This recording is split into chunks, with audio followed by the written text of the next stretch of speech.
In Genesis chapter 13, it says Abraham was very rich in livestock, silver, and gold.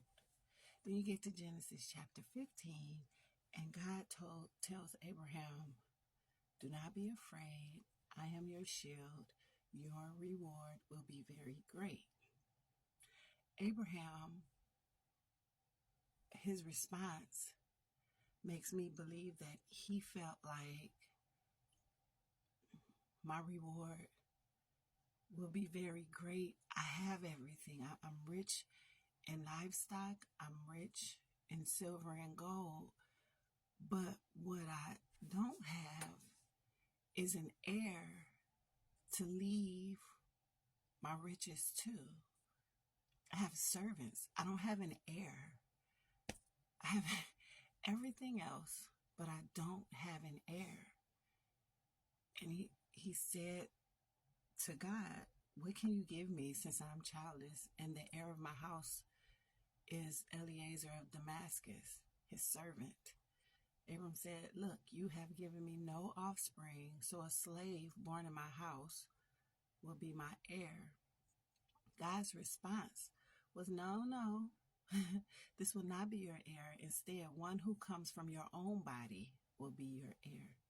He took him outside. God took Abram outside and said, "Look at the sky and count the stars. If you are able to count them, if you are able to count them, count them. You can't." Then he said to him, "Your offspring will be that numerous." And Abraham believed God. He believed him. He just believed him. It was just that simple. He believed him. And so that made me think, first of all, Abraham had a desire. He had a desire to have a son. He had a desire to have an heir. You think God didn't know that? Because all the way through chapter 15, God is telling Abraham what's going to happen. Like, I'm going to give you this land that I brought you to. I'm going to give it to you. But these things are going to happen. Your people are going to be slaves for 400 years. Like, God told him the future. He told him what was going to happen. He told him, "You're going to have children as many as the stars in the sky, as the sand in the sea. You can't even count that high. But that's what I'm going to give you." I think about us today, in today's time, how we have a desire. We each have a desire. And we can sit back and complain about this ain't happening. You look at other people and see things happening for them, but it's not happening for you. I think about that, and then God throws this in my face, Genesis chapter 15, where he explains to Abram, "Listen, I got it all planned out.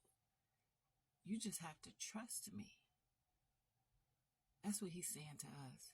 You just have to trust me. Psalm 139:16, Christian Standard Bible Version says, "Your eyes saw me when I was formless. All my days were written in your book and planned before a single one of them began."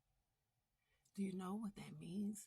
All your days were written in his book and planned before any of your days even began. That means he has it all worked out. He has it all planned out. It is already done. You just have to keep living to get to it. You think God doesn't hear your prayers? You think he doesn't know what your desire is? Abram didn't have, he was 100 years old before, was he 100, 110? He was old. Before he had the baby that he was promised. But God knew before he was born that these things were going to happen. We have to talk to God, share with him our desires, understanding that more than likely the desire that you have, God gave it to you. So do you think if he's given you a desire, not, hold on, a godly desire. I'm not talking about you want somebody else's husband or you want somebody else's wife or you're coveting, desiring something that somebody else already has. I'm not talking about that. I'm speaking godly desires.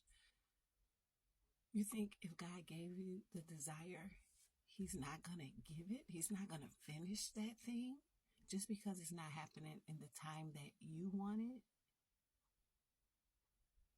Abram was rich in livestock, silver and gold, but his true desire was to have an heir to leave all of his riches to. God already had a plan. Abram believed him. Do you? Listen, y'all, don't praise me. Praise God who gives it to me to share with you. I love you.